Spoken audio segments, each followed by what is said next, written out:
AP3 geographic channel में आप सबका बहुत बहुत स्वागत है। आइए आज हम लोग अध्याय 14 महासागरीय जल संचलन के बारे में अध्ययन करते हैं। देखते हैं सबसे पहले हम लोग इसके परिचय में कि पृथ्वी पर जल की प्रचुर आपूर्ति इसे नीला ग्रह का गौरव प्रदान कराती है। जल महत्वपूर्ण और गतिमान संसाधन है। महासागरों में जल सदैव गतिमान बना रहता है और इस प्रकार से महासागरीय जल की गतियाँ ही उसे भौतिक, रासायनिक एवं जैविक दृष्टि से जमने और सड़ने से बचाए रखती हैं और इस प्रकार से तापमान, लवणता और घनत्व तथा सूर्य चंद्रमा की आकर्षण शक्ति महासागरीय जल को गतियाँ प्रदान करते हैं। इसमें क्षैतिज और ऊर्ध्वाधर दोनों प्रकार की गतियाँ होती हैं और इस प्रकार से महासागरीय धाराएं और तरंगे जल की क्षैतिज गति, जबकि ज्वार भाटा इसकी ऊर्ध्वाधर गति है। धाराओं से जल एक स्थान से दूसरे स्थान तक पहुंचता है, जबकि ज्वार भाटा जल को ऊपर नीचे करता है। महासागरीय जल उष्ण स्थानों से शीतल स्थानों की ओर तथा ऊपरी उष्ण भाग से नीचे शीतल जल की ओर निरंतर गति करता रहता है और इस प्रकार से महासागरीय जल की 3 गतियाँ इस प्रकार हैं, जिसमें पहला है तरंगे, दूसरा है ज्वार भाटा, तीसरा है महासागरीय धाराएं। सबसे पहले हम लोग तरंगे या वेव्स के बारे में अध्ययन करते हैं। आइए देखते हैं। तरंगे महासागरीय जल की वह ऊर्जा है जो सतह के आर पार गति करती है। इनमें जल के कण छोटे वृत्ताकार कणों में गति करते हैं। पवन की शक्ति इन्हें जन्म देती है जो तट पर पहुंचकर समाप्त हो जाती है। खुले महासागरों के तल पर बड़ी तरंगे जन्म लेती हैं। आगे बढ़ने पर तरंगों का आकार बढ़ता है। ये वायु से ऊर्जा ग्रहण कर वायु के जल की विपरीत दशा में उत्पन्न होती हैं। 2 नाट या उससे कम शांत पवन के जल पर बहने से छोटी छोटी उर्मियाँ जन्म लेती हैं। से वायु वेग के साथ इनके आकार में वृद्धि होती चली जाती है। ये हजारों किलोमीटर की यात्रा कर तट पर सर्फ के सफ़ेद बुलबुलों के रूप में दिखाई पड़ती हैं। युवा तरंगे ढाल वाली होती हैं जो स्थानीय वायु के कारण जन्म लेती हैं। नियमित गति से चलने वाली तरंगे कहीं दूर उत्पन्न होती हैं। आगे हम लोग देखेंगे। वायु द्वारा जल को प्रभावित करने के कारण तरंगे गति करती हैं। गुरुत्व बल तरंगों को शिखर से नीचे खींच लेता है। आती हुई तरंगों पर वस्तुओं की गति ऊपर नीचे होती है, जबकि लौटती तरंगों पर नीचे या पीछे की ओर। आगे हम लोग देखेंगे तरंगों की विशेषताएं, जिसमें पहला है एक तरंग के 3 अंग तरंग, शिखर और गर्त होते हैं। उच्चतम भाग पर शिखर तथा निम्नतम भाग पर गर्त होता है। नेक्स्ट है तरंग की ऊंचाई गर्त के अधस्थल से शिखर तक होती है। तीसरा है तरंग आयाम, तरंग की ऊंचाई का आधा होता है। नेक्स्ट है तरंग काल, निश्चित बिंदु से गुजरने वाले 2 लगातार तरंग शिखरों या गर्त के बीच का समयांतराल होता है। और नेक्स्ट है तरंग दैर्घ्य, 2 शिखरों या गर्तों के बीच की दूरी होती है। आगे है तरंग गति, तरंग के गति करने की दर होती है। और आगे है लास्ट पॉइंट, तरंग आवृत्ति वह संख्या है जो एक सेकंड में दिए गए बिंदु से तरंग की संख्या दर्शाती है। इस प्रकार से आगे हम लोग देखेंगे ज्वार भाटा या टाइड। आइए देखते हैं। महासागरीय गतियों में लहरें, तरंगे, धाराएं तथा ज्वार भाटा अधिक महत्वपूर्ण है। इनमें ज्वार भाटा का महत्व सर्वाधिक होता है क्योंकि इसके कारण सागर तल से सागर तले का जल प्रभावित होता है। सूर्य तथा चंद्रमा की आकर्षण शक्तियों के कारण सागरीय जल के ऊपर उठने तथा गिरने को ज्वार भाटा कहा जाता है। इससे उत्पन्न तरंगों को ज्वारीय तरंग कहते हैं। सागरीय जल के ऊपर उठकर आगे बढ़ने को ज्वार या टाइड तथा उस समय निर्मित उच्च जल तल को उच्च ज्वार या हाई टाइड तथा सागरीय जल के नीचे गिरकर पीछे लौटने को भाटा या एब तथा उससे निर्मित निम्न जल को निम्न ज्वार या लो टाइड कहते हैं। और इस प्रकार से औसत सागर तल इन दोनों तलों के बीच रहता है। विभिन्न स्थानों पर ज्वार भाटा की ऊंचाई में पर्याप्त भिन्नता होती है। यह भिन्नता सागर में जल की गहराई, सागरीय तट की रूपरेखा तथा सागर के खुले होने या बंद होने पर आधारित होती है। इस प्रकार से हम ये चित्र देख सकते हैं, गुरुत्वाकर्षण बल और ज्वार भाटा का संबंध। ये चित्र है और चित्र में हम लोग देखेंगे पृथ्वी और सूर्य के बीच में चंद्रमा जाता है और सूर्य का प्रकाश चंद्रमा ढक लेता है, पृथ्वी पर नहीं पहुंचने पाता। तीनों एक सीध में होने के कारण सबसे अधिक गुरुत्वाकर्षण बल होता है और उस समय पृथ्वी का जल खींच उठता है, जो ज्वारीय उभार के रूप में इस प्रकार से दिखाए। आगे हम लोग देखेंगे पृथ्वी और सूर्य के बीच में चंद्रमा है, ठीक। और इस प्रकार से ज्वारीय उभार एक बार इधर है, एक बार इसकी विपरीत दिशा में बनता है, दो बार बनता है। आगे हम लोग देखेंगे जॉन मरे के शब्दों में, सूर्य और चंद्रमा की आकर्षण शक्ति के कारण समुद्र तल के नियमित रूप से ऊपर उठने और नीचे गिरने की प्रक्रिया को ज्वार भाटा कहते हैं। आइए आगे चलते हैं। आगे हम लोग देखेंगे ज्वार उत्पत्ति। आइए देखते हैं। पृथ्वी के महासागरीय जल में ज्वार की उत्पत्ति चंद्रमा तथा सूर्य के आकर्षण बलों द्वारा होती है। पृथ्वी का व्यास 12,800 किलोमीटर है। परिणाम स्वरूप पृथ्वी की सतह केंद्र की अपेक्षा चंद्रमा से 6,400 किलोमीटर नज़दीक है। चंद्रमा का केंद्र पृथ्वी के केंद्र से 3,84,800 किलोमीटर दूर है तथा पृथ्वी का सतह चंद्रमा की सतह से 3,77,600 किलोमीटर दूर है।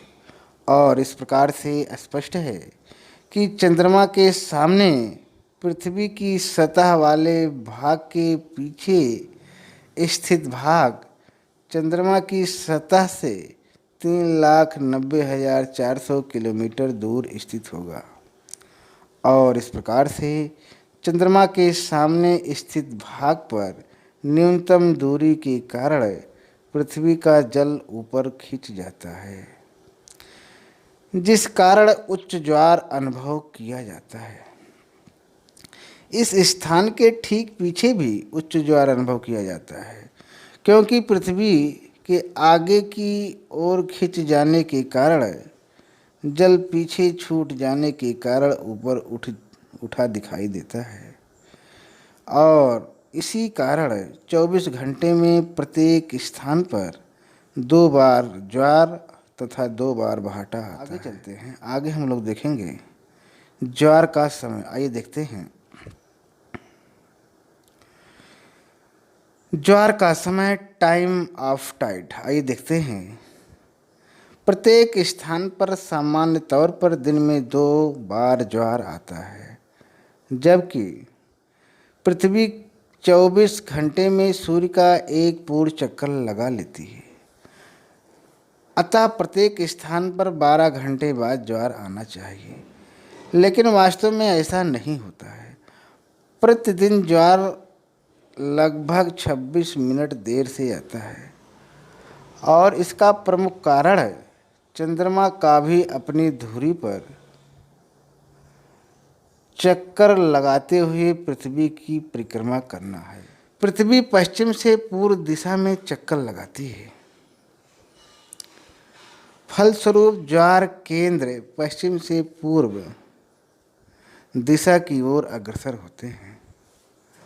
ज्वार केंद्र जब अपना एक पूरा चक्कर लगा लेता है तो चंद्रमा उसके कुछ आगे निकल गया रहता है, क्योंकि वह भी पृथ्वी की परिक्रमा लगाता है। फलस्वरूप ज्वार केंद्र को चंद्रमा के नीचे पहुंचने के लिए लगभग 52 मिनट की और यात्रा करनी पड़ती है। यदि आ स्थान पर प्रथम ज्वार सायं 4 बजे आता है तो दूसरा ज्वार 4:26 पर प्रातः आएगा। इसी तरह एक ज्वार केंद्र को चंद्रमा के सामने आने पर 24 घंटे 52 मिनट खर्च करने पड़ते हैं, परंतु इस समय ज्वार केंद्र के विपरीत स्थित भाग में 12 घंटे 26 मिनट देरी से आएगा। चंद्रमा पृथ्वी का 27 दिन 7 घंटे 43 मिनट तथा 17 सेकंड में एक चक्कर लगाता है, और इस प्रकार से बा भाग चंद्रमा के परिक्रमा वृत्त का 2/55 भाग है। स्थान को इस 2/55 भाग को पूरा करने में 24 × 24 × 60 × 2/55 बराबर 52 मिनट लगेगा। इस प्रकार से 4 के स्थान पर दोबारा ज्वार 4:52 सायंकाल आएगा, और इस प्रकार प्रत्येक स्थान पर प्रतिदिन 12 घंटे 26 मिनट बाद ज्वार आता है।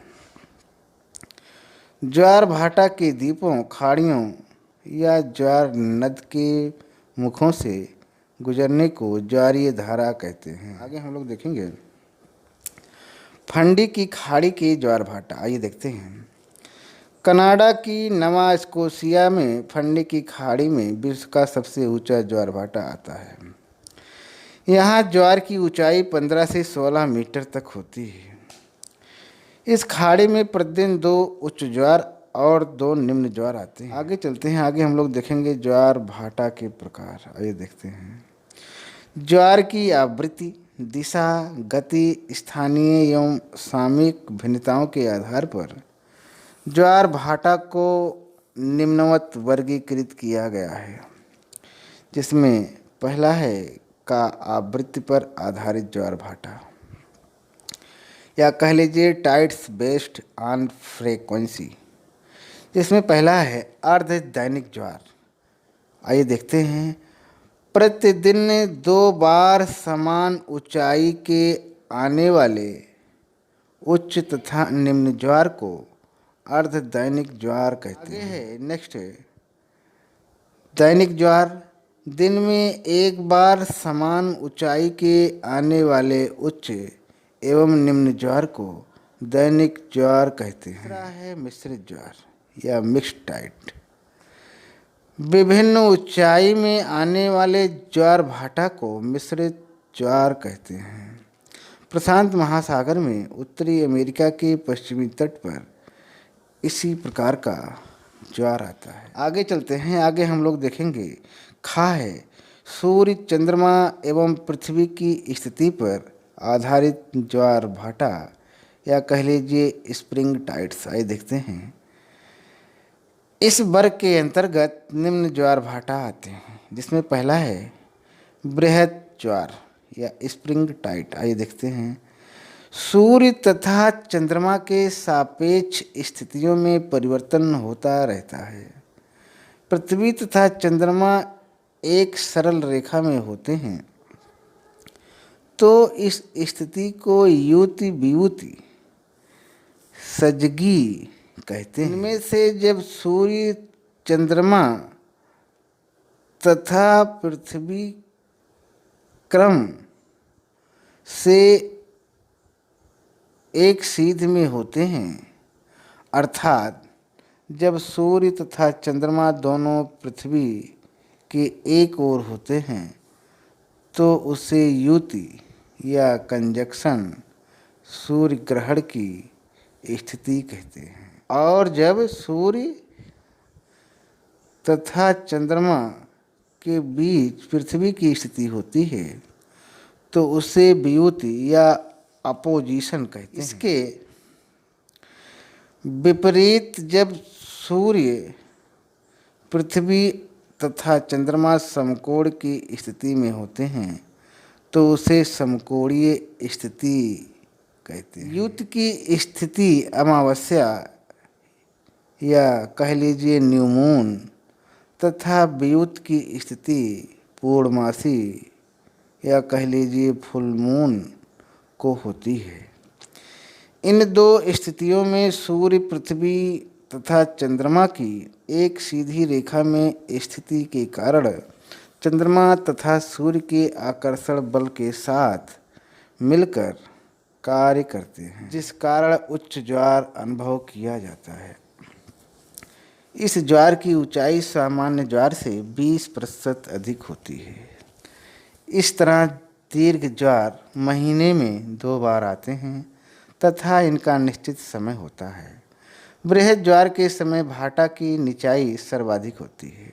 आगे चल देखेंगे निम्न ज्वार या कह लीजिए नीप टाइड। आइए देखते हैं। प्रत्येक मास के शुक्ल पक्ष तथा कृष्ण पक्ष की सप्तमी एवं अष्टमी को सूर्य, पृथ्वी तथा चंद्रमा समकोणीय स्थिति में होते हैं, अर्थात ये मिलकर समकोण बनाते हैं। फलस्वरूप सूर्य तथा चंद्रमा के ज्वारोत्पादक बल एक दूसरे के विपरीत कार्य करते हैं, जिस कारण सामान्य ज्वार से नीचा ज्वार आता है। इसे लघु ज्वार कहा जाता है। यह सामान्य ज्वार से 20% नीचा होता है। इस समय भाटा की निचाई सामान्य भाटा से कम होती है। फलस्वरूप ज्वार तथा भाटे की जल ऊंचाई का अंतर बहुत कम होता है। आगे चलते हैं। आगे हम लोग देखेंगे माह में जब चंद्रमा पृथ्वी के सबसे निकट होता है, उस स्थिति को उपभू तथा सबसे दूर होने की स्थिति को अपभू कहा जाता है। पृथ्वी के सूर्य के निकटतम होने की स्थिति उपसौर तथा सूर्य से अधिकतम दूर होने की स्थिति अपसौर कहलाती है। आगे हम लोग देखेंगे ज्वार भाटा का महत्व। आइए देखते हैं। ज्वार भाटा नौका चालकों तथा मछुआरों के लिए बहुत महत्वपूर्ण है। इसके लाभों को इस प्रकार स्पष्ट किया जा सकता है, जिसमें पहला है गहराई का बढ़ जाना, दूसरा है अवसाद और गंदगी का इकट्ठा न होना, और तीसरा है समुद्र का पानी जमने न देना। आगे हम लोग देखेंगे महासागरीय धाराएं, ओशियन करंट्स। आइए देखते हैं इसके बारे में। सागरों में जल के एक निश्चित दिशा में प्रवाहित होने की गति को धारा कहते हैं। सागरीय गतियों में धाराएं सर्वाधिक शक्तिशाली होती हैं, क्योंकि इनके द्वारा सागरीय जल हजारों किलोमीटर तक बहाकर ले जाया जाता है। इनके सहारे महासागरीय परिवहन मार्ग निश्चित किए जाते हैं और इस प्रकार से उच्च बंदरगाहों की स्थितियां निर्धारित होती हैं। सागरों के सतह की विशाल जलराशि की एक निश्चित दिशा में होने वाली सामान्य गति को महासागरीय धारा कहते हैं। धाराएं प्राथमिक बलों और द्वितीयक बलों से प्रभावित होती हैं। हम लोग देखेंगे धाराओं की उत्पत्ति के कारण। कॉजेज ऑफ करंट्स, आइए देखते हैं। धाराओं की उत्पत्ति के निम्नलिखित कारण हैं, जिसमें पहला है तापमान में भिन्नता। अधिक ताप वाले जल का घनत्व कम और कम ताप वाले जल का घनत्व अधिक होता है। कम घनत्व वाले जल की सतह अधिक घनत्व के जल की सतह से ऊंची रहने के कारण गर्म तथा हल्का जल ठंडे तथा भारी जल की ओर धारा के रूप में बहने लगता है। संतुलन स्थापित करने के लिए ठंडे जल की धारा गर्म धारा के विपरीत चलती है। ये महासागरों में प्रमुख धाराएं हैं जो चित्र के माध्यम से प्रदर्शित किया गया है। आगे हम लोग देखेंगे। दूसरा है खारेपन में अंतर। आइए देखते हैं। कम खारे जल के क्षेत्र में सतह पर धारा अधिक खारे जल के क्षेत्र की ओर होती है। सतह के नीचे ठीक इसके विपरीत अधिक खारे जल की ओर एक धारा कम खारे जल की ओर चलती है। इसे भूमध्य सागर में खारापन आंध्र महासागर से अधिक है। अतः एक धारा जिब्राल्टर होती हुई भूमध्य सागर में जाती है और सतह के नीचे भूमध्य सागर से आंध्र महासागर की ओर एक धारा चली जाती है। आगे है घनत्व में अंतर। ठंडा एवं खारा जल अधिक घनत्व वाला तथा गर्म एवं मीठा जल कम घनत्व वाला हल्का होता है। इसलिए ये क्रमशः नीचे एवं ऊपर की सतह पर बहते हैं। यह है प्रचलित हवाओं के प्रभाव। महासागरीय धाराओं पर स्थायी हवाएं अपना पूरा प्रभाव डालती हैं। हवाएं सागर के जल की ऊपरी सतह को अपनी दिशा में घसीट ले जाती हैं, परंतु वायु की अपेक्षा जल भारी होता है और इस प्रकार से इसका प्रवाह मंद गति से होता है। प्रचलित हवाओं का प्रभाव धाराओं पर हिंद महासागर में स्पष्ट रूप से दिखाई पड़ता है। मानसूनी हवाओं के अनुरूप धाराएं चलती रहती हैं। पृथ्वी का परिभ्रमण, आइए देखते हैं। धाराओं की दिशा पर फेरल के नियम के अनुसार पृथ्वी के परिभ्रमण का पूर्ण प्रभाव पड़ता है। धाराएं उत्तरी गोलार्ध में अपनी दाईं, दक्षिणी गोलार्ध में अपनी बाईं ओर मुड़ जाती हैं और इस प्रकार इनकी आकृति गोलाकार हो जाती है। आगे चलते हैं। आगे हम लोग देखेंगे स्थल की बनावट। आइए देखते हैं। महाद्वीपीय तटों की रचना के अनुसार भी धाराएं चला करती हैं। दूसरे जलमग्न स्थलीय भाग भी धाराओं को प्रभावित करते हैं। जैसे आंध्र महासागर में भूमध्य रेखीय धारा दक्षिणी अमेरिका के सेंट रॉक अंतरीप से टकराकर दो भागों में बट जाती है, जिसमें एक शाखा मैक्सिको की खाड़ी होती हुई उत्तर की ओर तथा दूसरी शाखा दक्षिण की ओर तथा दक्षिणी अमेरिका के तट के सहारे चलती है। आगे है 7वां पॉइंट, वाष्पीकरण की मात्रा।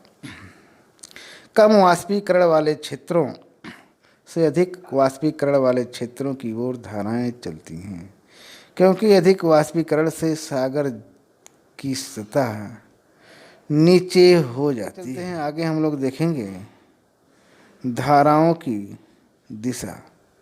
धाराओं की दिशा, वायु प्रवाह, पृथ्वी की परिभ्रमण, तटरेखा की बनावट, जलमग्न बाधाएं और समुद्र तली की रचना इत्यादि पर निर्भर करती है। आगे चलते हैं। आगे हम लोग देखेंगे महासागरीय धाराओं के प्रकार। आइए देखते हैं। महासागरीय धाराओं को निम्न आधारों पर वर्गीकृत किया गया है, जिसमें पहला है महासागरीय धाराओं की गहराई पर वर्गीकरण। जिसमें पहला है ऊपरी जलधारा, दूसरा है गहरी जलधारा और आगे है खा तापमान के आधार पर वर्गीकरण। ये भी दो प्रकार की है, एक ठंडी जल की धारा, दूसरा है गर्म जल की धारा। ठीक, आगे हम लोग देखेंगे प्रमुख महासागरीय धाराएं।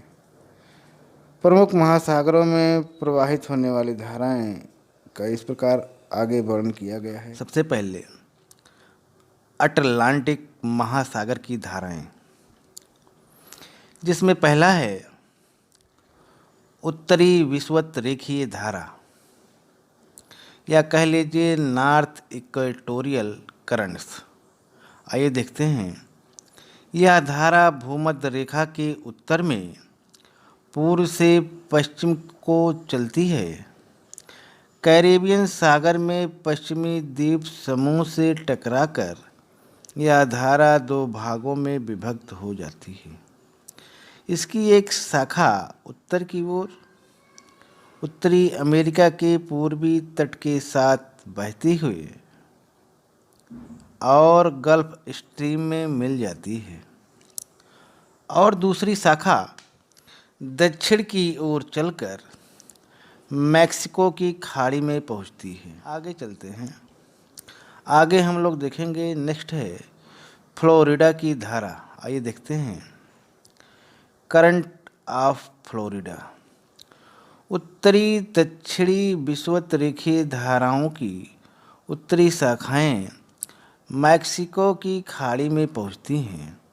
यहाँ मिसिसिपी नदी अपरिमित मात्रा में जल उड़ेलती है और इस प्रकार से पानी की सतह ऊंची होने के कारण एक गर्म धारा का जन्म होता है और क्यूबा के बीच से पूर्व की ओर बहती है, तो इसे फ्लोरिडा की धारा कहते हैं। आगे चलते हैं। आगे हम लोग देखें, नेक्स्ट है गल्फ स्ट्रीम की धारा, करंट ऑफ गल्फ स्ट्रीम। आइए देखते हैं। मैक्सिको की खाड़ी में उत्पन्न होने वाले या कह लीजिए उत्पन्न होने के कारण इसे गल्फ या खाड़ी की धारा कहते हैं। यह धारा उत्तरी अमेरिका के पूर्वी तट के सहारे उत्तर की ओर बहती है। हैलीफैक्स के दक्षिण में यह पूर्व की ओर मोड़ जाती है और पछुआ हवाएं इसे आगे की ओर बहा कर ले जाती हैं। 45 डिग्री पश्चिमी देशांतर के समीप इसकी चौड़ाई बढ़ जाने के कारण इसे वहाँ उत्तरी अटलांटिक प्रवाह कहते हैं।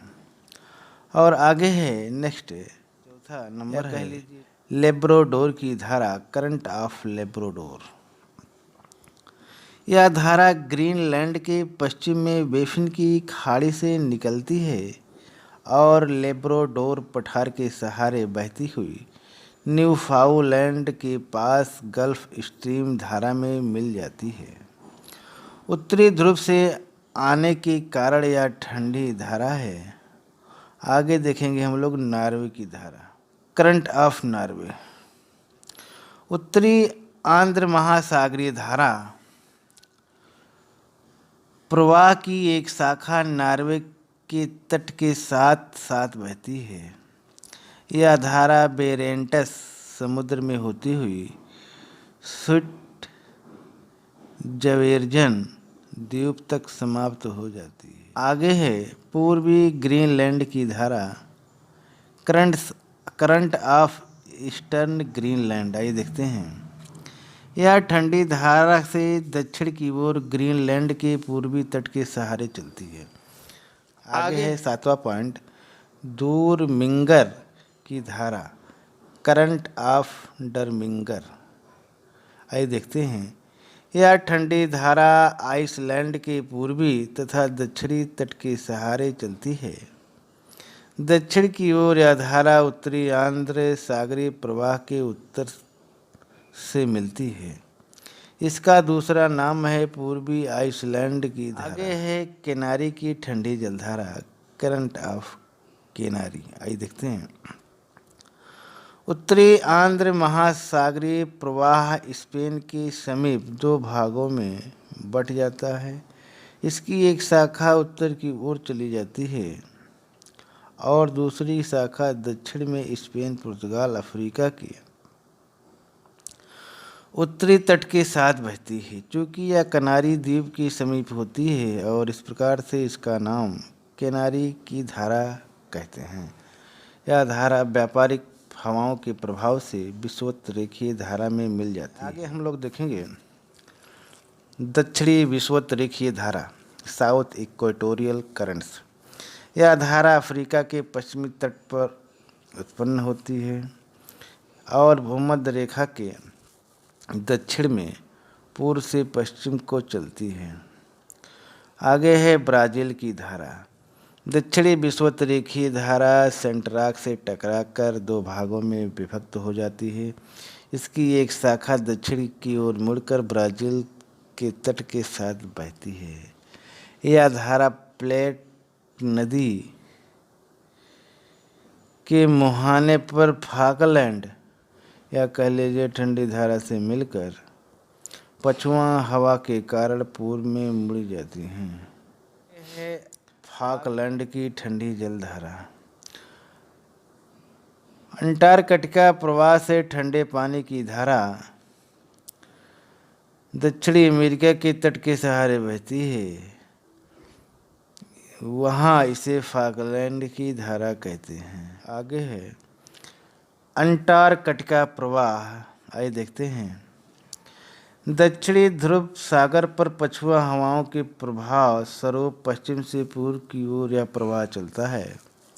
स्थान के अभाव में यहाँ ठंडे प्रवाह का वेग अधिक होता है। आगे है बेंगुएला की धारा।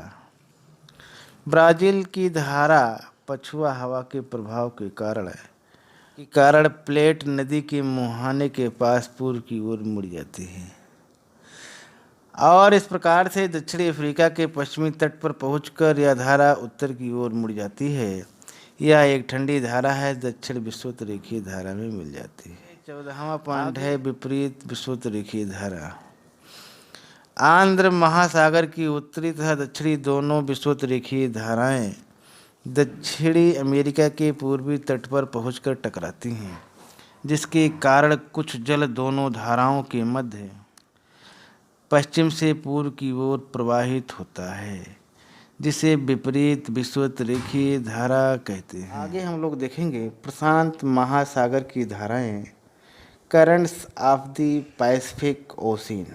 आइए देखते हैं, जिसमें पहला है उत्तरी प्रशांत विषुवत रेखीय धारा या कह लीजिए नॉर्थ पैसिफिक इक्वेटोरियल करंट। आइए देखते हैं।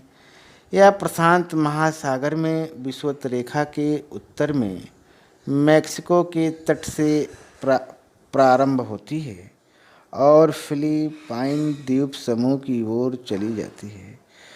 आगे है दूसरा है क्यूरेशियो की गर्म धारा या कह लीजिए क्यूरेशियो करंट।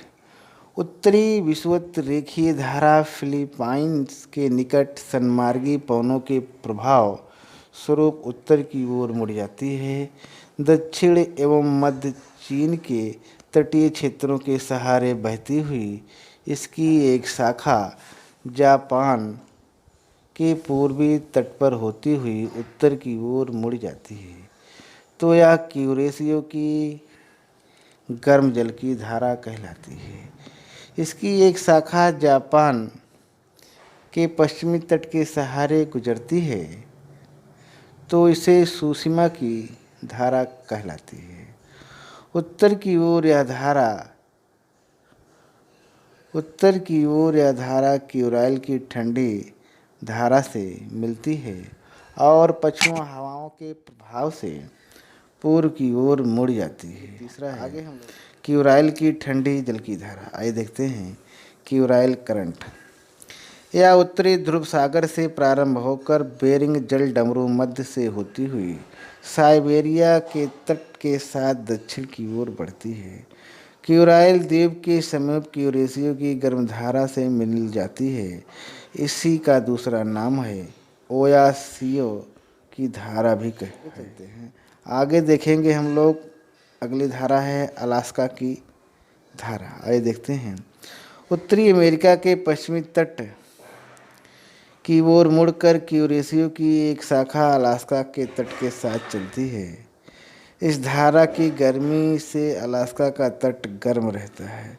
इसे अलास्का की धारा कहते हैं। आगे हम लोग देखेंगे कैलिफोर्निया की धारा या कैलिफोर्नियन करंट। क्यूरेसियो की गर्म धारा 45 डिग्री अक्षांश के निकट पूर्व की ओर मुड़ जाती है। प्रशांत महासागर को पार कर यह धारा उत्तरी अमेरिका के तट पर पहुंचती है। इस धारा का कुछ भाग उत्तर की ओर ब्रिटिश कोलंबिया की ओर चला जाता है, परंतु अधिकांश भाग दक्षिण की ओर मुड़कर कैलिफोर्निया के तट पर बहता हुआ पश्चिम की ओर मुड़कर उत्तरी विषुवतरेखीय धारा में मिल जाता है। यह ठंडी धारा है। आगे चलते हैं। आगे हम लोग देखेंगे दक्षिणी प्रशांत विषुवतरेखीय धारा। आइए देखते हैं साउथ पैसिफिक इक्वेटोरियल करंट, जो इस प्रकार है। यह धारा दक्षिणी पूर्वी व्यापारिक हवाओं के कारण दक्षिणी अमेरिका के पश्चिमी तट पर उत्पन्न होती है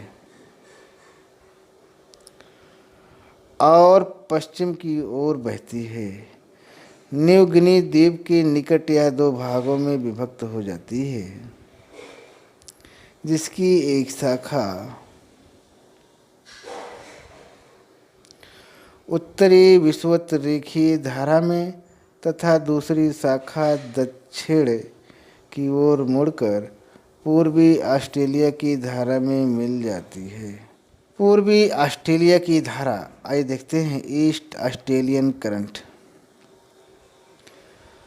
दक्षिण विषुवतरेखीय धारा की एक शाखा न्यू गिनी तट से टकराकर दक्षिण की ओर मुड़ कर ऑस्ट्रेलिया के पूर्वी तट पर बहती हैं। इसे पूर्वी ऑस्ट्रेलिया की धारा या न्यू साउथ वेल्स की धारा भी कहते हैं। आगे है पेरू अथवा हम्बोल्ट की धारा। आइए देखते हैं पेरू और हम्बोल्ट करंट। दक्षिणी विषुवतरेखीय तथा पूर्वी ऑस्ट्रेलिया की धारा पछुआ हवाओं के मार्ग में पड़ने के कारण पूर्व में दक्षिणी अमेरिका के तट की ओर जाती है। इसकी एक शाखा अंटार्कटिका प्रवाह से मिलकर उत्तर की ओर मुड़ जाती है और पेरू के तट पर चलने के कारण पेरू की धारा कहलाती है। चूँकि सर्वप्रथम हम्बोल्ट महोदय ने इसे देखा, अतः इसे हम्बोल्ट धारा भी कहते हैं। यह एक ठंडी जल की धारा है। आगे हम लोग देखेंगे अगला पॉइंट, अंटार्कटिका प्रवाह या अंटार्कटिक ड्रिफ्ट। दक्षिणी ध्रुव सागर पर पश्चिम से पूर्व की ओर ठंडे जल का प्रवाह होता है। इसी को अंटार्कटिका प्रवाह कहते हैं। यह प्रवाह आंध्र महासागर में पाए जाने वाले अंटार्कटिका प्रवाह का ही एक अंग है। आगे है विपरीत प्रशांत विषुवतरेखीय धारा या कह लीजिए काउंटर पैसिफिक इक्वेटोरियल करंट। आइए देखते हैं। उत्तरी तथा दक्षिणी विषुवतरेखीय धाराएं पश्चिम में न्यू गिनी तट से टकराकर कुछ जल दोनों धाराओं के मध्य पश्चिम से पूर्व की ओर प्रवाहित होता है, जिसे विपरीत प्रशांत विषुवतरेखीय धारा कहते हैं। आगे हम लोग देखेंगे हिंद महासागर की धाराएं या कह लीजिए करंट्स ऑफ इंडियन ओशन। आइए देखते हैं। हिंद महासागर मानसूनी पवनों का कार्यक्षेत्र है। ये मानसूनी पवनें 6 माह के बाद अपनी दिशा परिवर्तित कर देती हैं। इसी आधार पर हिंद महासागर की धाराओं को 2 भागों में बांटा जाता है, जिसमें पहला है स्थायी हवाएं। स्थायी हवाएं या कह लीजिए परमानेंट करंट्स हिंद महासागर में विषुवतरेखा के दक्षिण में चलने वाली धाराएं इस प्रकार हैं, जिसमें पहला है दक्षिणी विषुवतरेखीय धारा साउथ इक्वेटोरियल करंट। आइए देखते हैं। यह धारा ऑस्ट्रेलिया के पश्चिम में उत्पन्न होती है और पूर्व से पश्चिम की ओर चलती है। मेडागास्कर तट के समीप यह दक्षिण की ओर मुड़ जाती है। मोजाम्बिक धारा या कह लीजिए मोजाम्बिक करंट, यह गर्म जल की धारा अफ्रीका के पूर्वी तट तथा मेडागास्कर के मध्य चलती है। यह उत्तर से आती है और दक्षिणी विषुवत-रेखीय धारा के दक्षिणी शाखा में मिल जाती है। आगे चलते हैं, आगे हम लोग देखेंगे। तीसरा है मेडागास्कर की धारा, करंट ऑफ मेडागास्कर। विषुवत-रेखीय धारा की एक शाखा मेडागास्कर के पूर्वी तट पर दक्षिण की ओर बहती है। यह गर्म जल की धारा मेडागास्कर की धारा कहलाती है।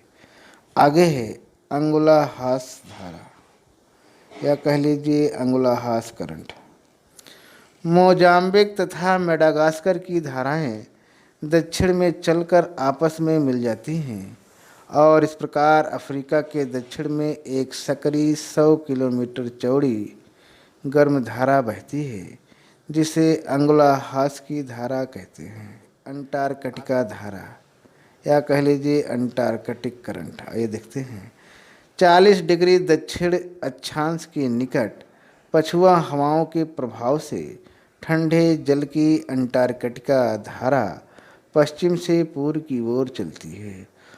और आगे चलते हैं, आगे हम लोग देखेंगे पश्चिम ऑस्ट्रेलिया की धारा या कह लीजिए वेस्टर्न ऑस्ट्रेलियन करंट, आइए देखते हैं। अंटार्कटिका धारा की एक शाखा ऑस्ट्रेलिया के पश्चिमी तट पर उत्तर की ओर ठंडी धारा के रूप में बहती है और आगे चलकर विषुवत-रेखीय धारा में मिल जाती है। और आगे हम लोग देखेंगे, नेक्स्ट है परिवर्तनशील धाराएं या कह लीजिए वेरिएबल करंट्स। हिंद महासागर में विषुवत रेखा के उत्तर में चलने वाली धाराएं मानसूनी पवनों के अनुरूप अपनी दिशा परिवर्तित करती रहती हैं, अतः इन्हें परिवर्तनशील धाराएं अथवा मानसूनी धाराएं कहते हैं। जिसमें पहला है ग्रीष्मकालीन मानसूनी धारा या कह लीजिए समर मानसून करंट। ग्रीष्म ऋतु में दक्षिणी पश्चिमी मानसूनी पवनों के प्रभाव स्वरूप एशिया के पश्चिमी तटों से एक उष्ण धारा पूर्व की ओर प्रवाहित होती है। उत्तरी विषुवत-रेखीय धारा भी ग्रीष्मकालीन मानसूनों के प्रभाव से उत्तर पूर्व की ओर मुड़कर इसी ग्रीष्मकालीन मानसूनी प्रवाह के साथ हिंद महासागर में धाराओं का क्रम बनाती है। आगे है शीतकालीन मानसूनी धारा या विंटर मानसून करंट। आइए देखते हैं। शीत ऋतु में मानसूनों की दिशा उत्तर पूर्व से दक्षिण पश्चिम की ओर होती है और इस प्रकार से इस समय पूर्वी एशिया के दक्षिणी तटों से एक धारा पूर्व से पश्चिम की ओर चला करती है। यह एशिया महाद्वीप के विभिन्न देशों के तटों पर होती हुई पूर्वी अफ्रीका के समीप पहुंचकर पूर्व की ओर मुड़कर दक्षिणी पूर्वी द्वीप समूह की ओर चली जाती है। आगे है धाराओं की विशेषता। आइए देखते हैं। धाराओं को उनके वेग से जाना जाता है। धाराएं सतह के निकट सबसे वेगवान होती हैं, जहां इनकी गति 5 नॉट से अधिक। आगे हम लोग देखेंगे महासागरीय धाराओं के प्रभाव। आइए देखते हैं।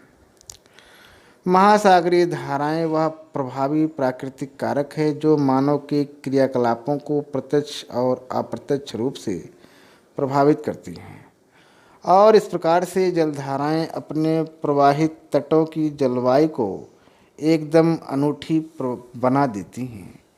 इन प्रभावों को निम्न बिंदुओं के माध्यम से प्रस्तुत किया जा सकता है, जिसमें पहला है तापमान का प्रभाव, आगे है वर्षा पर प्रभाव, आगे है तीसरा है वातावरण पर प्रभाव, चौथा पॉइंट है समुद्री जीवों पर प्रभाव, आगे है पांचवा व्यापार पर प्रभाव। आगे हम लोग देखेंगे, छठा पॉइंट है नौका संचालन पर प्रभाव। और इस प्रकार से आज हम लोगों ने अध्याय 14 का अध्ययन किया। आज यहीं तक। बहुत बहुत धन्यवाद।